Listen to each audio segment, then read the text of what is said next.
Bueno, Padre, te damos gracias, Señor, por este tiempo. Gracias, Padre, por permitirnos estudiar este libro Apocalipsis. También oro por los hermanos de la congregación. También sea, Señor, tú motivándolos también para que puedan estar puntuales, Señor, a estos estudios. Motívalos, Señor, y que podamos profundizar cada vez más en este estudio Apocalipsis. Te pedimos, Señor, para que seas tú guiándonos, direccionándonos, Señor, y podamos aprender más y más de ti. Te damos, Señor, a ti la gloria, el honor, en nombre de Jesús. Amén y amén. Por ahí había visto como que Alejandro se había conectado, pero no sé qué pasó. Bueno, hay que seguir motivando a los hermanos para que se conecten porque están muy... Esto del tema virtual ha puesto a la gente un poco más relajada, más relajada en muchos temas. Entonces vamos a estudiar, hermanitos, y algo, pues vamos nosotros mientras se van conectando. Realmente que yo no sé, Alejandra estaba ahí, pero como que se le cayó. Bueno, igual vamos a estudiar este tema de Apocalipsis y vamos a profundizar sobre el tema de la séptima trompeta. Esto ya era como el enfoque donde nos teníamos que centrar con el tema de la séptima trompeta, ya que es ya el final de todas las cosas y es como ya lo que incluye el juicio de Dios sobre la humanidad. Entonces dice así, el séptimo ángel tocó la trompeta y hubo grandes voces en el cielo que decían, los reinos del mundo ha venido a ser de nuestro Señor y de su Cristo, y reinará por los siglos de los siglos. Y los 24 ancianos que estaban sentados delante de Dios en su trono se postraron sobre sus rostros y adoraron a Dios. Entonces aquí lo que nos deja claro es que el séptimo ángel tocó la trompeta, ¿sí? Y es claro que al sonar la trompeta, el mensaje que declara era que ahora los reinos vendrían a ser de Cristo, ¿sí? Dando a entender que parecía, o mejor dicho, también lo que la palabra nos dice en otros lugares, que el control también de todo lo tenía Satanás. Por tal motivo ahora el control vendría a ser de Cristo, el cual reinaría por los siglos de los siglos. Y los 24 ancianos que estaban sentados delante de Dios en sus tronos se postraron sobre sus rostros y adoraron a Dios. Hemos hablado en otras ocasiones que estos 24 ancianos está refiriéndose a la iglesia, está refiriéndose a la, a la iglesia, ¿cierto? Hablando de que la adoración, o sea, todo lo que vendría, llevaría a que la iglesia adorara a Cristo. Entonces vamos a mirar algunos comentarios acá con respecto a lo que dice MacArthur de esto, y dice lo siguiente.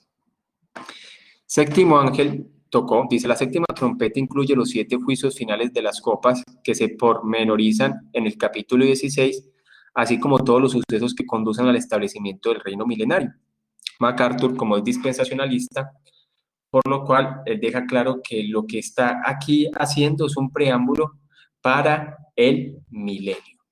¿Sí? Dice la coronación de Jesús como rey soberano. Entonces, lo que MacArthur dice que lo que sucede en este momento es como un preámbulo para pasar al reino milenial. Entonces, no lo ve como un paso a la eternidad, sino como un paso al milenio. Dice, la mayoría de los gobernantes humanos en este mundo han seguido el ejemplo de Satanás y han sido hostiles a Cristo. La rebelión prolongada del reino mundano terminará con el regreso victorioso del Señor Jesucristo para derrotar a sus enemigos y establecer su reino mesiánico. Por supuesto, este reino también pertenece a Dios el Padre. Entonces, algo que sí es claro es que MacArthur también da a entender que las naciones están influenciadas por Satanás, que las naciones tienen un control donde Satanás influencia a las naciones, pero ahora, por medio de ahora Cristo, ¿sí? Ahora con la venida de Cristo pasan a ser de Cristo, o sea, pasan a ser, aquí más que todo se enfoca de Dios el Padre. Pero ya entendemos el enfoque milenal de los 1000 años que tiene MacArthur. Bueno, Kistemaker dice lo siguiente. El texto se fija en la victoria que Cristo ha prolongado y simplemente afirma el reino del mundo se ha convertido en el reino de nuestro Señor y de su Cristo. Desde la perspectiva de Juan se ha producido la derrota completa de Satanás y de sus secuaces.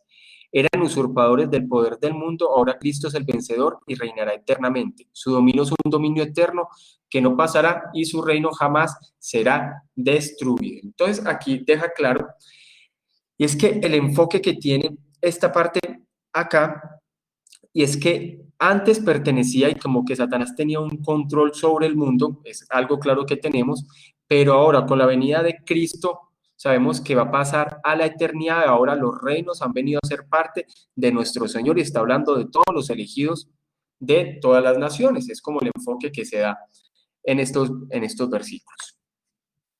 Sí, recordemos que Maker, por ser amilenialista, él da a entender que es un paso a la eternidad. Dice, de conformidad con el modelo bíblico que une las ideas del sábado y la consumación, la trompeta del séptimo ángel anuncia que el misterio de Dios se ha cumplido y ha sido llevado a cabo. En este punto de la historia, el plan de Dios se hace evidente, ha colocado judíos y a gentiles en pie de igualdad en el pacto, la destrucción de Israel apóstata y del templo reveló que Dios ha creado una nueva nación, un nuevo templo, como Jesús había profetizado a los dirigentes judíos. Por tanto, os digo que el reino de Dios os será quitado de vosotros y será dado a gente que produzca los frutos de él. Y entonces es claro que aquí lo que se da a entender es aquí Chilton, que lo que se hace acá es que se viene ahora a conformar un solo pueblo y por tal motivo ahora el evangelio se empezaría a predicar a todas las naciones, en donde el evangelio tomaría control de todas las naciones para que se doblegaran ante Cristo. Esa es como la realidad que viene aquí a explicar Chilton con respecto a este tema. ¿Sí? Entonces, no sé, hermano, si usted también quiere aportar y algún aporte, aprovechar pues ahí que yo, hoy sí, los hermanitos faltaron bastantes. Vamos a ver si se van conectando aquí, a que vayamos avanzando.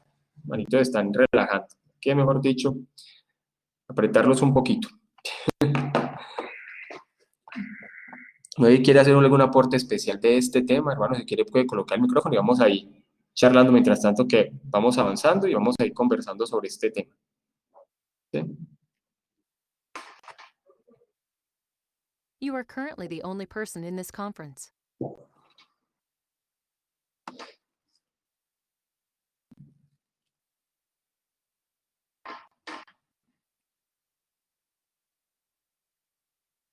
Que vayamos ahí.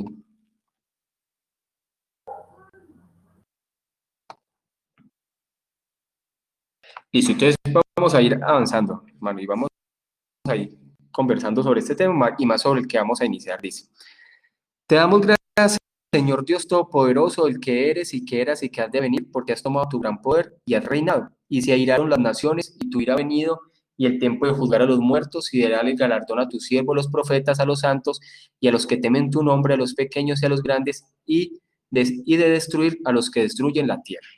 Entonces aquí lo que se deja claro lo siguiente, es que ahora pasaba todo a nuestro Señor, ¿cierto?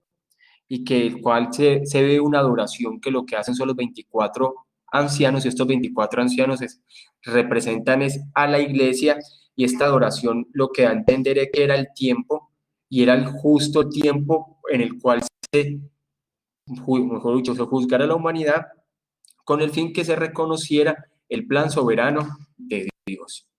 Entonces avancemos acá, vamos a mirar MacArthur qué dice con respecto a esto. Dice, el que eres y el que eras. Dice la frase final que has de venir, la cual ocurre en esos capítulos, dice, se metí aquí en los manuscritos griegos más confiables porque la venida del reino ya no era futura, sino inmediata. Dice, si airaron las naciones, tan pronto pierda el miedo, se llenarán de rabia desafiante, su hostilidad se manifestará en un intento desatinado de luchar contra Cristo, un esfuerzo inútil condenado al fracaso que marca el punto final de la rebelión humana contra Dios.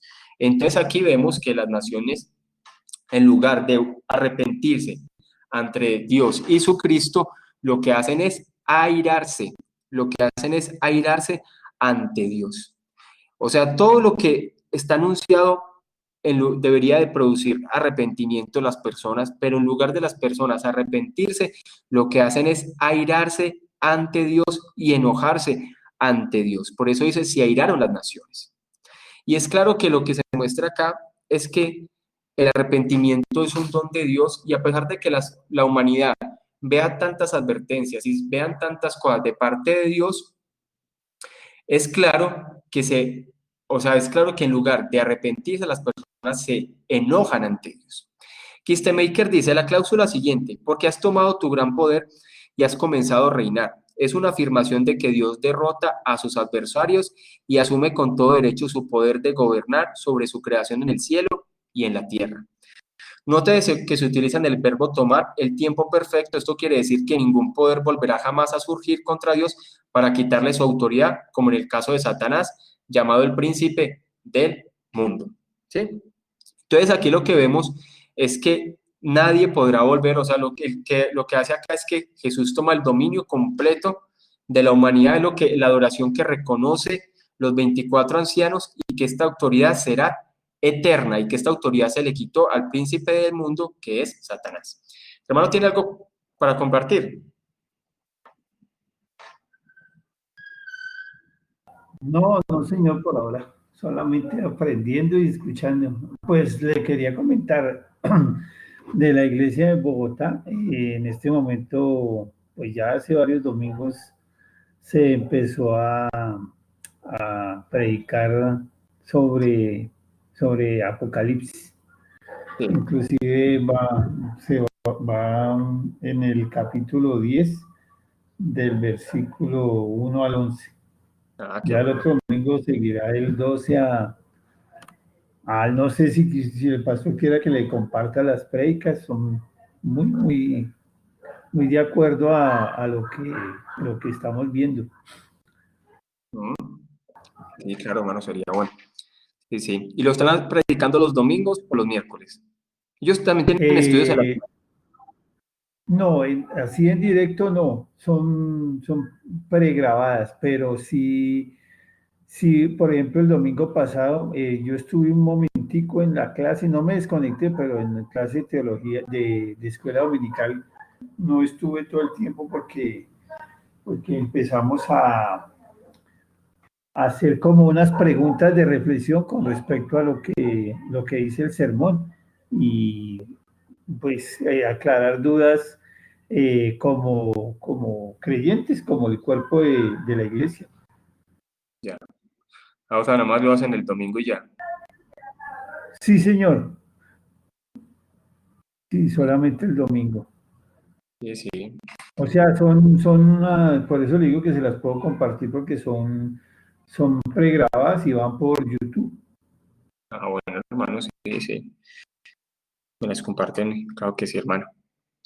Listo, pastor. Listo, entonces, continuamos. Maker dice, igual va a tocar como analizar bien para por otro miércoles. La gente no responde a los estudios de Apocalipsis, va a tocar cambiarlos. Porque de pronto están muy Ok, pesados o están muy enredados. ¿Usted qué dice? Cierto, el tema es pues, como estamos... pastor, pues por lo que le digo, es algo, pues ahorita se está viviendo y es un tiempo que da para estudiar esto. Y por eso le digo que las prédicas de Apocalipsis, pues Sí, porque es que con una este tiempo cosa pues, es se ha permitido. sí, sí.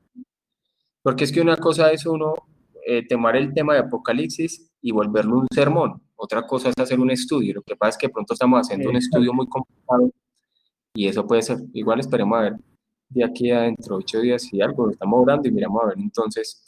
Porque la idea es también fortalecer este grupo los miércoles, aunque yo sé que de pronto este tema de la virtualidad agota mucho. Hay muchas personas que se cansan también de este tema de la virtualidad. Pero bueno. Igual avancemos y ahí vamos orando y vamos mirando a ver cómo vamos con este tema de Apocalipsis. Porque es que yo empecé a mirar, lo chistoso es que yo empecé a tratar este tema de Apocalipsis porque unos hermanos me lo pidieron. Pero los hermanos que Así me es. pidieron son los que no pueden estar. Y ya yo les dije a ellos en estos días. Pero bueno, listo. Y es así. La cláusula siguiente, porque has tomado tu gran poder y has comenzado a reinar, es una afirmación de que Dios derrota a sus adversarios y asume con todo derecho su poder de gobernar sobre su creación en el cielo y en la tierra. Dice, nótese que se utiliza en el verbo tomar el tiempo perfecto. Esto quiere decir que ningún poder volverá jamás a surgir contra Dios para quitarle su autoridad, como en el caso de Satanás, ¿cierto? Lo que acabamos de leer. Chilton, sabemos que Chilton lo ve de una forma completamente diferente. Dice así, en el antiguo pacto los 10 mandamientos estaban ocultos en el santuario y a nadie se le permitía permitía entrar, aunque la revelación de Dios fue publicada provisionalmente por Moisés. Pero ahora en el nuevo pacto el misterio se ha publicado abiertamente y el hombre tiene acceso en Cristo. Con el sonido de la séptima trompeta, la revelación es completa y definitiva. El misterio ya no es misterio. Pablo encomendaba a los santos de Roma al que puedan confirmarlo según mi evangelio y la predicación de Jesucristo según la revelación del misterio que se ha mantenido oculto desde tiempos eternos, pero que ha sido manifiesto ahora. Y que por las escrituras de los profetas, según el mandamiento de Dios eterno, se ha dado a conocer a todas las gentes para que obedezcan a la fe. Entonces, este tema que nos manifiesta Chilton es que Chilton lo ve, que todo este tema de adoración es porque ya el misterio ha sido revelado. ¿Cuál era el misterio que había sido revelado? Que ahora Dios estaba formando un solo pueblo de judíos y de gentiles. Por eso es que Chilton se enfoca en el año 70 y él más que todo lo enfoca a ese tiempo donde se enfoca que ya el antiguo pacto había finalizado, ahora Dios estaba formando un solo pueblo de judíos y de gentiles. Es como la directriz que se coloca ahí.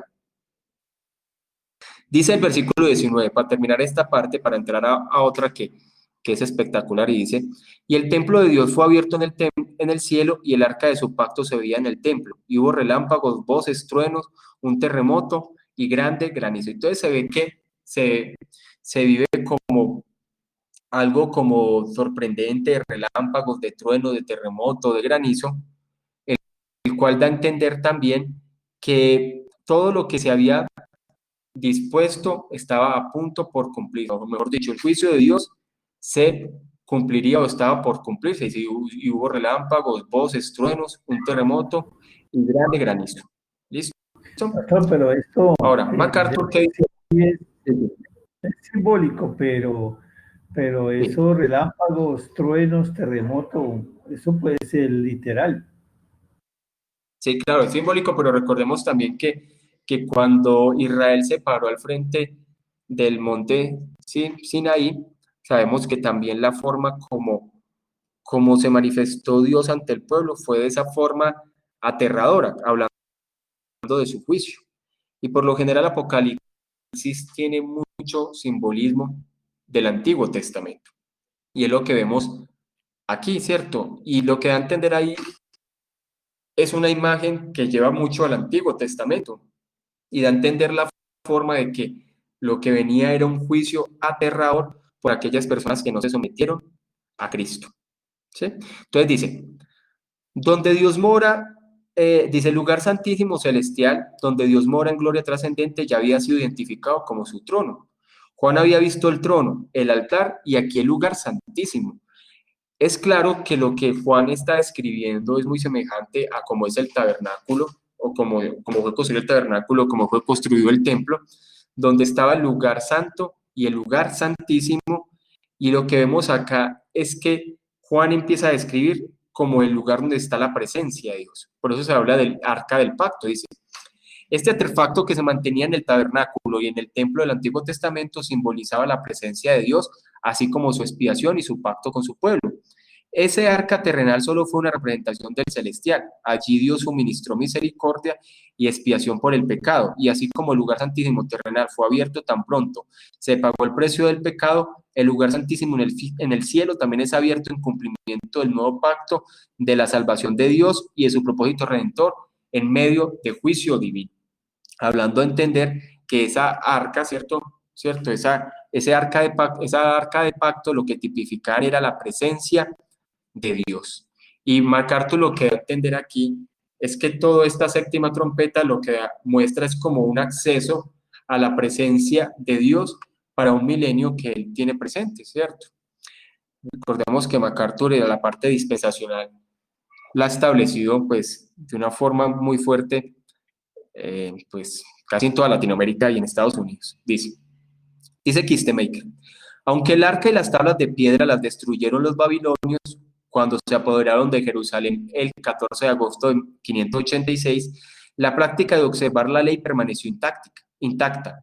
El hecho de que Juan hable de un arca celestial, aunque en forma simbólica, muestra que la pertinencia de la ley moral de Dios permanece y es eterna. No hay lugar para el pecado y el desorden en la presencia del Todopoderoso, porque por un lado su pueblo redimido del pacto recibe perdón y por el otro quiere en forma deliberada conculcan su ley, reciben condenación. Y todo lo que vemos aquí es claro con respecto a lo siguiente, y es que vemos en el cielo también donde se manifiesta la parte del arca y da también a entender la ley de Dios, que la ley de Dios, la ley moral siempre ha permanecido, la ley moral de Dios siempre ha estado fija. Hay muchas personas en la actualidad que se consideran predicadores de la gracia divina, pero donde todo el tiempo están negando la ley de Dios. De hecho, yo aquí en Pereira, yo le he contado, hermano, que yo constantemente tengo una como un debate con ciertas personas aquí en Pereira, que ellos se consideran calvinistas, pero ellos son unos predicadores de una especie de supergracia. Y ellos no reconocen la ley moral de Dios. Ellos dicen que la ley moral ya pasó, que es Dios quien escribe la ley en nuestros corazones. Pero entonces ahí la santidad queda a mi percepción, lo que yo creo, a mi parecer, ¿cierto? Y entonces ese es el problema con ese debate que yo tengo con ellos, porque yo les digo que ellos son teología del nuevo pacto, porque ellos no reconocen la ley moral de Dios. Ellos dicen que uno se santifica y que listo, pero ellos no enseñan la ley, no enseñan de pecado, o sea, es una especie de supergracia. Y la ley de Dios siempre ha permanecido con el tiempo. Por algo el Señor la dejó en su palabra, porque, pues, así como lo que estamos viendo, eso es de cumplimiento eterno, eso no es solamente para, si hablamos de los 10 mandamientos, no fue solamente para el pueblo judío en ese tiempo, eso es para nosotros también. Sí, pero hay muchas personas que no la reconocen así. Miremos qué dice Chilton con respecto a esto para entrar a otra imagen que sería una especie de recapitulación. La imagen que vamos a ver del capítulo que vamos a iniciar es una recapitulación con el fin también de entender muchos temas. O sea, mejor dicho, lo que vamos a ver aquí de Apocalipsis 12 es como todo lo que hemos visto de estos capítulos atrás, pero desde otra perspectiva. Entonces, terminemos aquí con lo que dice Chilton. Dice Chilton, los primeros cristianos que primero leyeron el libro de Apocalipsis, especialmente los de antecedentes judíos, tenían que entender que la destrucción de Jerusalén no significaría el fin del pacto o del reino. La caída del antiguo Israel no era el principio del fin. En vez de eso, era la señal de que el reino mundial de Cristo había comenzado realmente, de que su Señor gobernaba las naciones desde su trono celestial y de que la conquista eventual de todas las naciones por los ejércitos de Cristo quedaba asegurada. Para estos creyentes humildes y sufrientes, la prometida era del gobierno del Mesías había llegado, y lo que ellos estaban a punto de observar como testigos en la caída de Israel era el fin del principio, mejor dicho. Chilton lo que dice era que todo este revolcón y toda esta ilustración lo que demostraba era que todo esto iba a moverse y a pasar para centrarse a la nueva era de la iglesia que estaría conformada por judíos y gentiles. Aquí lo que hemos estado viendo son estas tres posiciones, ¿sí? Con el fin que se pueda comprender claramente y la podamos entender. Hoy en día son muy pocas personas que entienden estas tres posiciones, pero son posiciones que es necesario tener presente y muchas personas les cuesta comprenderla. Listo, vamos a estudiar una parte de esto, hermano. La mujer y el dragón. Cuando hablamos del tema de la mujer y el dragón, esto sí que ha sido un debate, este capítulo, de muchas formas. Yo he escuchado a muchas personas que dicen, no, esta mujer no es la iglesia, esta mujer es Israel. Por eso es que vamos a ver a MacArthur, que es dispensacionalista, que él hace una división. Pareciera que los dispensacionalistas creen que Dios tiene dos mujeres. O a una la llaman la esposa y a otra la llaman la novia. Ellos dicen, la esposa es Israel, la novia es la iglesia. He escuchado temas, por ejemplo, como Aldusin, que dice que los temas que vamos a ver en este capítulo, que Israel va a pasar una persecución y que se va a proteger en Moab, en Jordania, y que cuando habla de que va a ser sostenida en el desierto es porque va a estar protegida en ciertos lugares de Jordania. Hasta ese punto el dispensacionalismo ha sido tan fuerte que hay unas ciertas piedras en Jordania donde muchos cristianos van y visitan y meten versículos en piedras, porque ellos dicen que en un futuro los israelitas se van a resguardar ahí, y entonces ellos van a poder leer esos versículos que van a sacar de las piedras. Hasta ese punto ha llegado esa especie de dispensacionalismo, y son temas que yo he escuchado toda mi vida, donde dice que cuando dice ahí este capítulo que nace resguardados en el desierto, es porque va a haber un lugar en particular cerca de las fronteras de Israel donde se va a proteger y el anticristo no va a poder buscar a los israelitas. Algunos han dicho eso. La Iglesia Católica dice que esta mujer es la Virgen María. Entonces ellos llegan hasta el punto de su idolatría que cuando dice una mujer sobre el sol, sobre la luna, ¿cierto? Que tiene el sol y la luna, es la Virgen María. Por eso es que hay una imagen de la Virgen María muy representativa, parecida a este capítulo. Pero es claro que este capítulo habla de la iglesia, del pueblo de Dios de todas las generaciones. Esa es como la postura amilenialista. Dice así: apareció en el cielo una gran señal, una mujer vestida del sol, con la luna debajo de sus pies y sobre su cabeza una corona de dos estrellas. Y estando encinta, clamaba con dolores de parto en la angustia del alumbramiento. Entonces, sabemos que es una mujer vestida de una forma majestuosa, está encinta, por eso es que por lo general los amilenialistas dicen que, la que tuvo a Jesús fue Israel, ¿cierto? Hablando de que era por medio del pueblo elegido que el Mesías nacería, y entonces esa es la interpretación que se va a empezar a dar. Pero entonces miremos las diferencias. Por ejemplo, MacArthur, él dice lo siguiente. MacArthur dice: no es una mujer literal, sino una representación simbólica de Israel que también se representó en el Antiguo Testamento como prometida y esposa de Dios. Entonces, una posición dispensacionalista de MacArthur, él dice, no, es que es Israel, ¿cierto?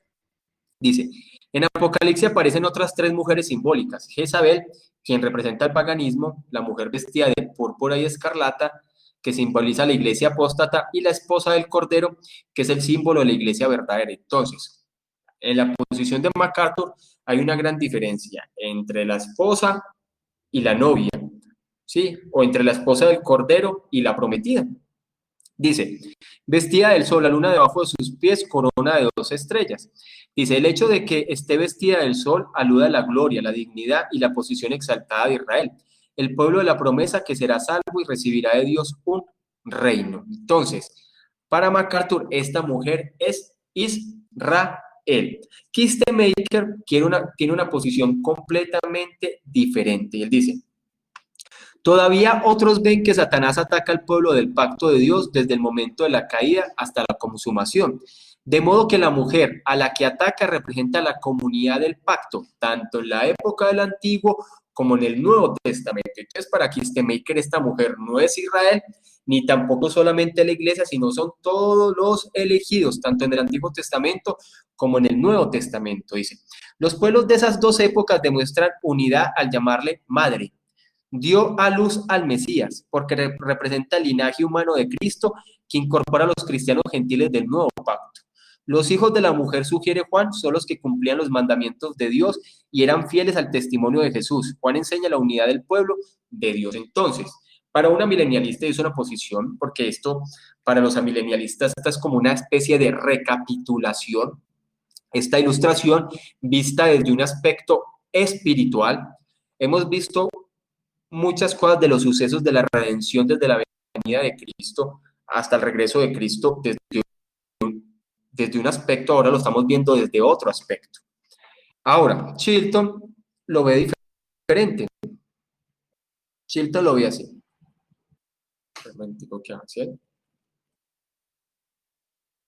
Este símbolo central es una mujer, una imagen bíblica familiar para la iglesia, el pueblo de Dios. Específicamente, como veremos, la mujer aquí representa a la iglesia en la forma del Israel del Antiguo Pacto. Los primeros lectores de Juan enseguida habrían pensado en anteriores usos proféticos de la mujer para representar a la iglesia. Algunos de los pasajes proféticos sobre la iglesia mujer no son particularmente halagadores, porque Israel había descendido a menudo al adulterio con dioses paganos. Pero el simbolismo en Apocalipsis 2 es una visión gloriosa de la iglesia en su pureza, como la esposa de Dios. Ella está a la imagen de su esposo, vestida de sol, la luna bajo sus pies. Entonces, para un postmilenialista, sabemos, por ejemplo, que R.C. Sproul también era postmilenialista. Para ellos consideran que igual es el pueblo de Dios, con una ilustración muy común utilizada por los profetas cuando hablaban del pueblo de Dios como una mujer que había entrado en compromiso con su Señor. Dice versículo 3 y 4. Entonces, la primera imagen que aparece es una mujer que está sobre la luna, vestida de sol con 2 estrellas. Dice, también apareció otra señal en el cielo. He aquí un gran dragón escarlata, que tenía 7 cabezas, 10 cuernos, y en su cabeza 7 diademas, que sabemos que más adelante se van a entender que es Satanás, dando también a entender que tiene el dominio de los reinos. Realmente ese simbolismo de los 10 cuernos y las 7 cabezas diademas está hablando del dominio de los reinos, muy parecido a lo que acabamos de ver en Apocalipsis 11, que Satanás tiene el dominio de los reinos. ¿Sí? Él en este momento es el príncipe de este mundo, y eso lo que también está dando a entender aquí es que Satanás tiene su dominio sobre las naciones. Y aquí se da una profecía, o mejor dicho, se lleva a una ilustración de algo muy reconocido, y es la caída de Satanás juntamente con una gran cantidad de ángeles. Y dice, y su cola arrastraba la tercera parte de las estrellas del cielo y las arrojó sobre la tierra. Y el dragón se paró frente a la mujer que estaba para dar a luz, a fin de devorar a su hijo tan pronto como naciese, hablando del pueblo elegido de Dios, y que es por medio de ese pacto, por medio de ese pueblo que nacería el Mesías, y este dragón estaba parado esperando el nacimiento de ese Mesías. Esa es la ilustración. Por eso decimos que es lo mismo que ya hemos visto en los capítulos anteriores, pero visto desde otra perspectiva, lo que llamamos recapitular. MacArthur, ¿qué dice con respecto a esto? MacArthur lo centra en algo como una persecución, y como que Satanás va a venir a traer una persecución al pueblo de Israel. Dice, el enemigo mortal de la mujer es Satanás, quien aparece como un dragón un total de 13 veces en el libro. El color escarlata alude al derramamiento de sangre. Cuando habla de las 7 cabezas y 10 cuernos y 7 diademas, este lenguaje figurado describe el dominio de Satanás sobre 7 reinos mundanos en el pasado y 10 reinos en el futuro. Ahora, los dispensacionalistas por lo general siempre hacen una división de qué reinos son, de qué quiere decir las diademas. De hecho, Alducin es uno que se especifica mucho en eso, y que cada cabeza es esto, y que cada diadema es esto, y que cada estrella es eso. Por lo general, la milenialista no profundiza tanto en el simbolismo, sino que da una representación general simbólica. Es la diferencia. Ahí ve el dispensacionalismo, su literalismo, quiere darle como respuesta a cada cosa, sabiendo que se debe tomar como un simbolismo general, y la interpretación debe ser como un simbolismo general. Kistemaker dice lo siguiente. Dice, nótese que esta bestia se le describe como con 7 cabezas, 10 cuernos y 7 coronas. Estas cifras no deberían tomarse en forma literal, sino simbólica. El número 7 significa totalidad, y el 10 es el número de la plenitud de la estructura decimal. Las 7 cabezas y los 10 cuernos se refieren a lo completo en la conquista del mundo, lo cual resulta evidente en el título aplicado a Satanás, príncipe de este mundo. Después de caer en el pecado, Adán ya no siguió dominando la creación de Dios, sino que lo hizo Satanás, quien usurpó ese poder. El dragón domina el mundo, gobernando sobre imperios mundiales, autoridades principales, movimientos políticos e ideas filosóficas. Ese es el gobierno de Satanás, y es claro, y viene muy acorde con lo que hemos venido interpretando. Satanás tiene un gobierno sobre este mundo, sobre la filosofía, sobre las ideas, sobre las cosas, y él lo mueve según su proceder. Chilton dice,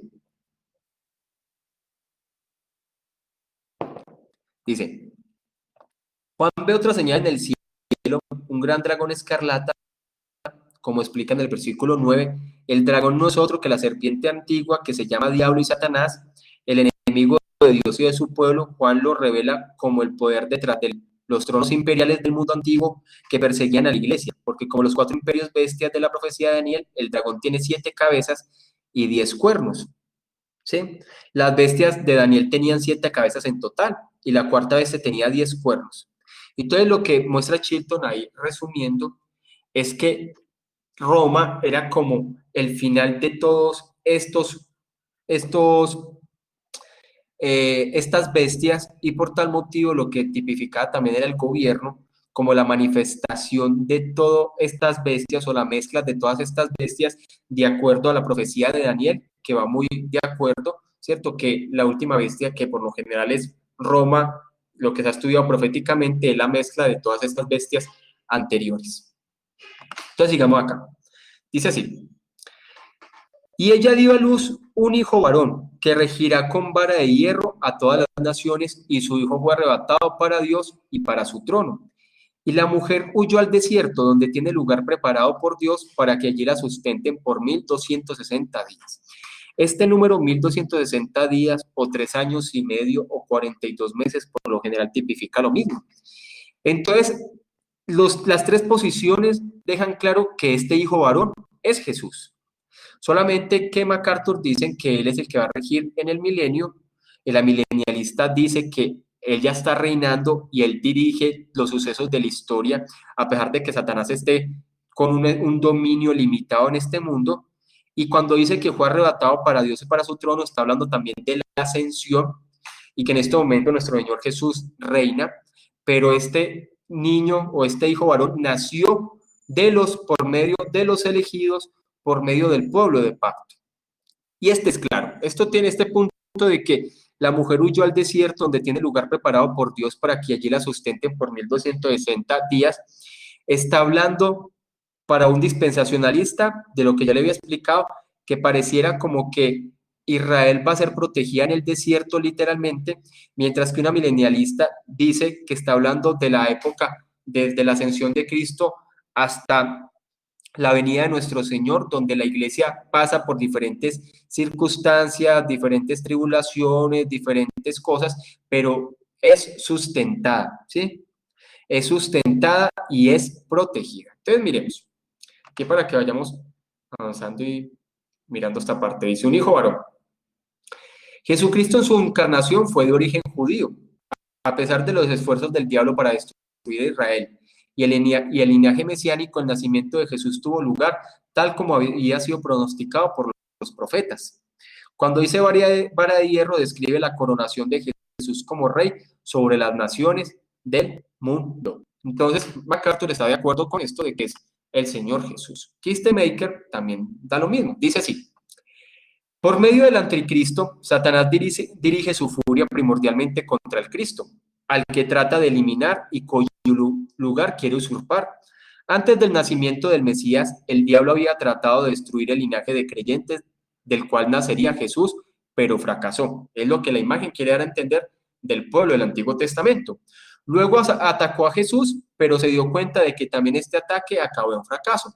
Después de esto, comenzó a atacar a sus seguidores, que proclamaron y seguían proclamando el nombre de Jesús. Todos estos esfuerzos acabaron también en fracaso, porque Dios protege a su pueblo. O sea, para una milenialista, esa parte de que es protegida en el desierto, está hablando es que Dios protege a su pueblo de todas las generaciones. Dios prepara un lugar de protección y alimento para la iglesia por 1260 días. Aunque sus miembros sufren opresión y persecución, Dios nunca permite la aniquilación de la iglesia. La cifra 1260 se aplica a los dos testigos que recibieron poder para profetizar por ese lapso de tiempo. Recordemos que la de los dos testigos también es una recapitulación también vista desde otro enfoque del suceso de redención. Así pues, la referencia a la mujer en el desierto concuerda con los de los dos testigos que profetizaron, lo cual significa que los testigos y la mujer representan a la iglesia desde un enfoque amilenialista. Ahora, miremos acá. Dice así: el Hijo, para un postmilenialista, el Hijo es obviamente Cristo Jesús, la simiente de la mujer, el niño de la Virgen, nacido de Israel para regir a las naciones. En este versículo, Juan resume la historia del ministerio terrenal de Cristo, afirmando como si hubiera ocurrido todo a la vez, que el Hijo fue arrebatado a Dios y a su trono. Es como si la encarnación de Cristo hubiese conducido directamente a su ascensión al trono de gloria. El propósito de Juan no es empequeñecer la expiación y la resurrección, sino subrayar que el ungido del Señor escapa por completo al poder del dragón, y debemos notar que el orden de Juan sigue de los santos. Hermano, ¿qué opina de todo eso que hemos visto hasta el momento? No, pues, pastor, pues son cada autor de esos comentarios pues tiene su modo de ver las cosas. Pues como el ejemplo decía de Chilton, está basado sobre el año 70, ¿no? Y Ajá. MacArthur, pues MacArthur, hay cosas que porque ya conocía por ahí cosas que no estoy de acuerdo, pues por lo mismo, porque por lo que él es dispensacionalista. Pero no, pues son cosas que se van aprendiendo y de pronto, pues no me atrevería a profundizar todavía Claro. porque No, esto siempre es difícil, sí, no, pero así como se está viendo a grandes rasgos, sí es muy importante. sí, es que el tema es complejo. Es complejo, pero como le digo, es necesario conocerlo, profundizarlo. En algún momento predicaremos los domingos, pero ya desde una postura amilenialista, ¿cierto? Aquí Es tengo como, el como el enfoque que... comentario de Carvalho. Sí, sí. ¿Y qué dice él Dice, ahí?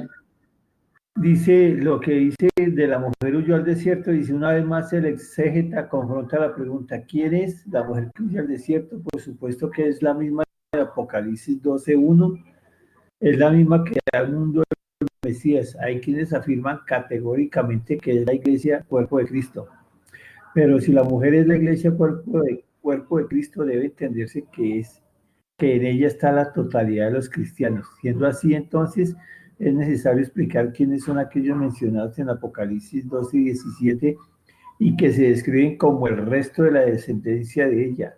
Ton loipon ton spermatos auteis. Eso es, no sé si es latín o es griego. Sí. Esta explicación está totalmente ausente del comentario de Grau. Ajá. Eso dice. Pero es que José Grau, él es amilenialista. Yo me leí un libro completo de él, del amilenialismo. O sea, yo estos temas los he estudiado, profundizado mucho. Yo me he leído diferentes posturas me he leído más libros de amilenialista, ¿cierto? Pero sí, Sí, y he aquí estudiado todas las también. posturas. Y por ejemplo, yo sé que José Grau es amilenialista. Y muy bueno, tiene un libro muy bueno. ¿Sí?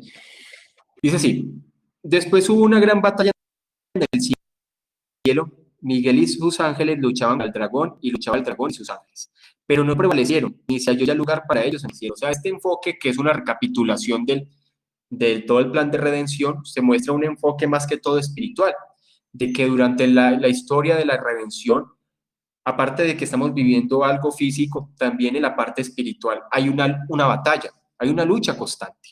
¿Sí? Aquí lo que nos muestra es esto, una gran batalla en el cielo de Miguel y sus ángeles, luchaban contra el dragón y luchaba el dragón y sus ángeles, pero no prevalecieron, ni se halló ya lugar para ellos en el cielo. Probablemente eso también fue en el momento de nuestra venida de nuestro Señor Jesús. Algunos interpretan lo siguiente, que antes de la venida de nuestro Señor Jesús, Satanás tenía acceso al cielo. Después de la venida de nuestro Señor Jesús, Satanás ya no tiene acceso al cielo. Eso es lo que se da a entender. Para un dispensacionalista, esto es un suceso al final del tiempo.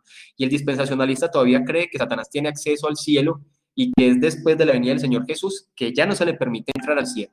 Eso es como el suceso del dispensacionalista.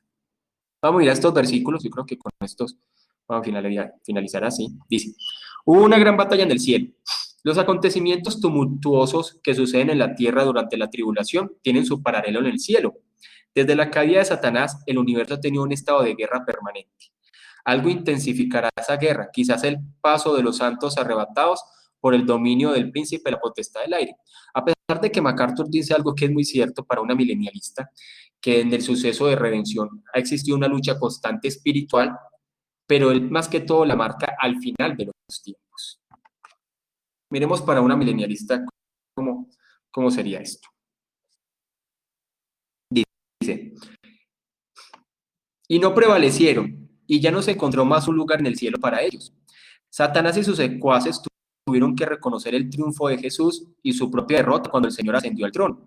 Lejos de aceptar la realidad de su derrota, se enfrentaron a Miguel y a sus formidables huestes celestiales, quienes los expulsaron del cielo y los enfrentaron en feroz batalla. La guerra de Satanás con Dios comenzó cuando la raza humana cayó en el pecado. Cuando los creyentes en la época del Antiguo Testamento eran llevados al cielo, Satanás los acusaba delante de Dios de ser pecadores e indignos. Como acusador de los santos, tenía acceso libre a la presencia de Dios. Pero Kistemaker más adelante dice que después de eso, Satanás ya no tiene más acceso al cielo después de que nuestro Señor Jesús está en el trono. Es lo que él dice. ¿Sí? Miramos acá. Dice así.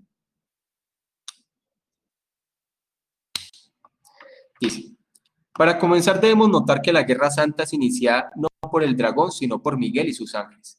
Debería haber pocas dudas de que este capitán de la hueste angelical es un símbolo de la simiente de la mujer, el Hijo de Dios.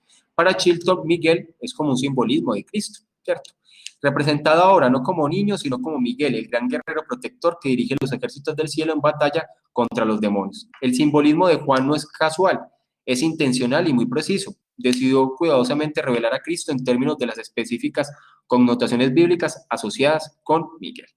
¿Listo? Entonces vamos a dejar hasta ahí, hermano. Igual como le digo, yo voy a esperar a ver qué pasa dentro de 8 días, para ver, porque si no, vamos a entrar a otro estudio. Por ejemplo, los domingos de la mañana, pues ese ahí está más o menos equilibrado. Porque ¿sabe cuál es el que me preocupa, hermano? Yo estoy también Señor. intentando que los servicios, los domingos, yo ya estuve preguntando por internet, ¿sí? Pasarlos virtual también, ¿cierto? Yo sé que hay algunas personas que no pueden, pero si iniciamos los domingos, tocaría casi quitar el estudio de los domingos. O sea, nomás Sí, tener un servicio, ¿sí? Porque como lo que está organizando, porque la idea es ir poco a poco presencial y pues que el Señor nos vaya guiando. Igual no sabemos, igual las cosas están cada vez volviendo más peligrosas, pero no, hay que ir así. inclusive, pastor, ahorita salió un comunicado, creo que se reunieron con el gobernador, el alcalde de Pereira, Los Quebradas y Santa Rosa, porque ya esto está esa alerta naranja acá. No sé, Pero no aquí sé qué. habían quitado el pico y cédula y ya a partir del sábado lo volvieron a colocar y no sé cómo, pues, Sí, por siempre ahí se ha vi. incrementado porque Ya por ahí vi algo que es ley seca, sí, toque de queda sectorizado. Es que hay un toque de queda sí, sectorizado, centro de reclusión sí, y pico, otra vez está pico la y cosa. cédula. Y otra vez pico y cédula, sí, señor. Tengo Sí, que leerlo, por aquí lo vi. Ya lo voy a leer ahorita. Otra vez pico y cédula para circular. Mm. Bueno, vamos a ver. Igual, los domingos no tiene pico y cédula. No, ¿cómo es esto? Bueno, ahorita lo miro. Sí, igual hay que irnos que organizando y esperando. Igual yo también lo quiero hacer así, la presencial, pero también que se pueda realizar la transmisión virtual.